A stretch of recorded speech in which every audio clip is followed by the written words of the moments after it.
eu quero ser índio, viver pelado, pintado de verde. Hola, ¿cómo estás? Soy Carolina Pelleriti y acepté la invitación de Médicos por Naturaleza para contarte algo. El cáncer de mama es una enfermedad muy común en las mujeres y es curable si se diagnostica a tiempo. Por eso es muy importante que hagas un control médico anual, un autoexamen periódico y la mamografía.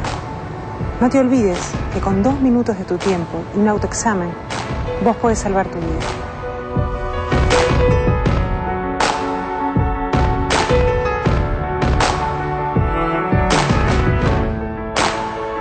Bueno, recuerden que es muy, pero muy importante realizarnos todos estos estudios, los básicos en casa, aunque sea una vez por mes, y a partir de los 40 años hacerse los estudios de mamografía y ecografía mamaria, porque de esta manera podemos llegar a un diagnóstico precoz y como consecuencia salvar nuestras vidas. Porque hoy por hoy el cáncer de mama es en un 98% de los casos una enfermedad curable. Y tengan en cuenta que 1 de cada 8 mujeres va a desarrollar el cáncer de mama solamente en la Argentina. Son datos que muchas veces asustan, pero si tenemos en cuenta que tenemos la posibilidad de salvarnos cuidándonos, esto es muy pero muy importante. Hoy estamos hablando de traumatismos infantiles y una de las cosas más importantes que en general más nos asustan y nos preocupan tienen que ver con los traumatismos de cráneo, los golpes en la cabeza, que son muy pero muy habituales y en general a los padres nos cuesta mucho diferenciar cuáles son esos golpes en la cabeza que nos tienen que preocupar y cuáles son esos golpes en la cabeza que forman parte de los golpes de la cabeza que uno tiene permanentemente. Está aquí con nosotros la doctora Graciela Zúcar, que es jefa de neurocirugía del Hospital Garrahan y que de esto sabe una barbaridad. ¿Cómo le va, doctora? Muy bien. Bienvenida. Muchísimas gracias. Bueno, imagino yo que deben llegar situaciones completamente distintas, pero el nivel de nervios y de angustia de los padres es en general bastante parecido, porque todo lo que tenga que ver con la cabeza, nosotros le tenemos pánico. Pero ¿qué tenemos que saber diferenciar como adultos para realmente poder evaluar que esto sea una urgencia o que no sea una urgencia? Esta situación de, como siempre digo yo, de capitalizar el servicio de urgencias de los hospitales. No, estas grandes colas gigantes en la guardia con madres que en realidad saben perfectamente que el chico está todo bien. Igual tengo que sacarme la duda o esta sensación de, y evitamos la posibilidad de que el otro que realmente lo necesita llegue a tiempo. Bueno, en primer lugar le agradezco que haya seleccionado este tema, dado que yo considero que es muy importante. Si tenemos en cuenta que, por ejemplo, en los países desarrollados como Estados Unidos, es la principal causa de muerte en los niños entre 5 y 14 años, y que en nuestro país es la causa número 1 de muerte entre los 10 y los 44 años, creo que este es un tema muy importante para la educación de la gente. Bueno, como usted bien dijo, es cierto, los padres se angustian mucho ante el traumatismo de cráneo, lógico, y que es muy frecuente. Las estadísticas dicen que un chico desde que nace hasta los 14 años se golpea unas 14.000 veces la cabeza. Un poco exagerado, pero así se dice. 14.000 veces. Con razón estamos así. Con razón. Ahora le encontramos la lógica. Bueno, se supone que no todos los golpes son importantes. Su pregunta es muy correcta, es cierto. Los padres no solo que se angustian, sino que le piden al médico la radiografía. Y no saben el daño que hace una radiografía, que son radiaciones, y es muy poco lo que informa. Lo importante cuando el chico se golpea la cabeza es observar al chico fundamentalmente en las primeras 6 horas, que son definitorias en un traumatismo de cráneo. Perfecto. ¿Qué hay que observar? 2 cosas. Primero, el nivel de conciencia, cómo está el niño. Si tiene tendencia al sueño, eso es grave, en las primeras 6 horas. Por supuesto, si no coincide con la hora de dormir a la noche, lo cual puede ocurrir, un golpe a las 10 de la noche. Bueno, si el golpe se produce a las 10 de la noche, bueno, lamentablemente, yo mamá, me tengo que poner yo abuela, me tengo que poner un despertador y cada 2 horas despertarme, claro, y ver que realmente el nene esté con un sueño fisiológico y no con un sueño agregado por una conmoción cerebral, por ejemplo. Sí. Por eso es muy peligrosa las horas de la noche. En cambio, durante el día, en las primeras 6 horas lo voy a observar. Si el chico empieza con muchos vómitos, un vómito no hay que alarmar, pero ya vómitos reiterados o tendencia al sueño, ahí sí hay que hacer la consulta a su pediatra o directamente al hospital más próximo, al hospital pediátrico en lo posible más próximo. No preocuparse por los chichones, aunque sean importantes, aunque el chico tenga el ojo todo azulado, no preocuparse tanto por los chichones, ocuparse por el nivel de conciencia. Eso es lo fundamental. Esto es clave y en general hay muchos casos de que pasa un accidente de este tipo.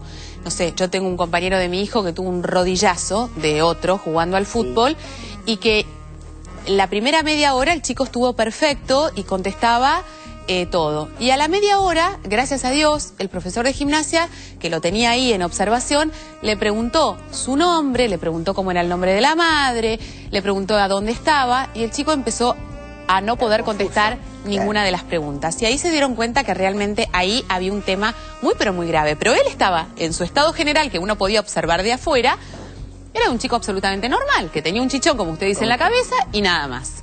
Hasta que, por eso digo, lo clave... Las primeras 6 horas. Y esto de poder darnos cuenta que lo importante es hablar con él, no estar midiendo a ver si efectivamente se siente un poco mareado. Exactamente. O digamos, no sé, esto es así. Es correctísimo lo que usted dice, es correctísimo. Por eso yo le dije el control estricto en las primeras 6 horas del golpe. Porque muchas veces, sobre todo en los golpes de rugby, se levanta el chico y en su ímpetu sigue jugando y al rato, bueno, cae o se deprime y hemos operado muchos hematomas extradurales también por accidentes deportivos. Perfecto. ¿Hay que observar en casa o hay que observar en el hospital? No, lo observa en casa. Lo observa y en ante los síntomas que le estoy comentando, entonces sí, hago la consulta con calma al hospital. Ojo con no salir corriendo porque a veces hay accidentes automovilísticos por esa ansiedad, esa angustia de los padres en llevarlo al hospital cuando el chico está totalmente lúcido. ¿Qué pasa cuando no podemos medir el nivel de conciencia en los más bebés? Por ejemplo, en un bebé es muy difícil percibir si efectivamente él está respondiendo a mis estímulos, porque por ahí no habla todavía, no puede responder preguntas, entonces es difícil medir y tener esa percepción exacta. Bueno, ya si pasamos ya a los lactantes, es decir, a los bebés menores de 1 año, allí sí, un cefalomatoma importante, un chichón como le llaman, por supuesto, amerita una consulta del especialista. Perfecto. También sin salir corriendo, sin desesperarse, pero trasladarse ya sea a su pediatra o al hospital más próximo. Y después, la conducta habitual en los bebés, si está durmiendo más tiempo o, ya esto es un poquito más técnico, tocarle la mollerita a los bebés, muy importante. Sí. Las mamás tienen que acostumbrarse a tocar la mollerita de su bebé. Un bebé que está a UPA, normalmente su mollerita tiene que estar ligeramente deprimida. Sí. En cambio, si uno ve que la mollerita está hinchada, ya es un síntoma de alarma muy importante. Perfecto. Un fuerte dolor de cabeza después de un golpe, ¿amerita también una consulta?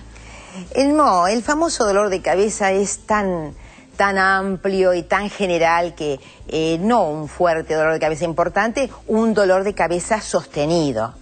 Eso sí, es raro, es decir, obviamente cuando se golpea la cabeza hay un dolor de cabeza inicial, por supuesto. Lo importante sí, bueno, en el momento pasa, no es nada, pero si eso se perpetúa, entonces sí, amerita una consulta. ¿Qué pasa, por ejemplo, ustedes reciben muchos casos que llegan tarde a la consulta? Sí, desgraciadamente sí. Falla el nivel de alarma. Falla el nivel de alarma. Entonces, concentrémonos en eso. Reiteremos este concepto. ¿Cuándo hay que ir sí o sí al hospital más cercano para atender a nuestro hijo frente a qué circunstancia? Cuando hay un cambio de conducta habitual en el niño. La madre, el padre conoce perfectamente la actitud del niño. Cuando ve que el niño está cambiando o bien que está con tendencia al sueño en horarios no habituales, sí, o como usted bien dijo, empieza con respuestas incoherentes, confuso o un dolor de cabeza permanente, lógicamente amerita la consulta. En general, los traumatismos de cráneo dejan secuelas en caso de que, por ejemplo, no sé, tengan que disolver un hematoma o haya una fractura del cráneo y que esto muchas veces por ahí, no sé, tengan que reemplazarlo por una placa de titanio. En fin, estoy profundizando en situaciones para que la gente sepa que hay alternativas que pueden justamente solucionar o intervenir un problema y que no necesariamente eso va a ser un impedimento para la vida de la persona. Por supuesto. Sí. No, bueno, todo va a depender de la premura con que vaya a la atención. Porque lógicamente, si el paciente tiene un hematoma y llega tardío, y llega ya a nuestras manos, ya cuando el paciente está lo que nosotros llamamos enclavado, a veces lamentablemente, por más que uno lo opere, la situación no revierte, el paciente puede fallecer o puede quedar con secuelas definitivas. Pero si el paciente llega en tiempo y forma a la consulta y lo podemos resolver el problema, habitualmente quedan sin secuelas. Y no hay que tener miedo a la fractura simple de cráneo. Las mamás se asustan mucho cuando uno le dice yo por eso ahora uso la palabra fisura, que es menos grotesca que la menos fractura. Sí. Y yo le digo, bueno, piensen que es la rajadura de una taza de porcelana, una cosa así. Esa fractura simple, sin compromiso neurológico, no tiene ningún tipo de consecuencias, ni de secuelas, ni de nada. Eso se sella solo, no pasa nada, no hay que irradiar al chico permanentemente con radiografías de cráneo, le hacen una inicial, lógicamente, con la que se hace el diagnóstico, y la otra a los 6 meses, y nada más. Para controlarlo. Sí, nada Doctora, más. ¿se queda un ratito con nosotros? Pero yo quiero Sí. que usted me pregunte una pregunta. A ver, ¿qué? Prevención de los traumatismos de cráneo. Bueno, esto es fundamental, pero hablamos eso después de... ¿Cómo no? ¿Me voy a la mesa o me voy a la pausa? Con muchísimo Me voy a la gusto. pausa. Hacemos pausa, ya venimos. Con muchísimo gusto, muy amable. ¿Sabías que el traumatismo de cráneo en los chicos puede producirse simplemente por un golpe contra una arista o algún objeto duro? Ese impacto producirá una contusión en el cuero cabelludo, la que a su vez puede producir un hematoma o algún sangramiento. Esto último ocurre fácilmente porque en esa parte del cuerpo hay gran irrigación sanguínea. Algo diferente y un poco más preocupante puede ocurrir si un niño cae desde cierta altura y azota su cabeza con violencia contra el suelo o un objeto. Podría tratarse de una fractura de cráneo, lo que, aún revistiendo gravedad, todavía es controlable.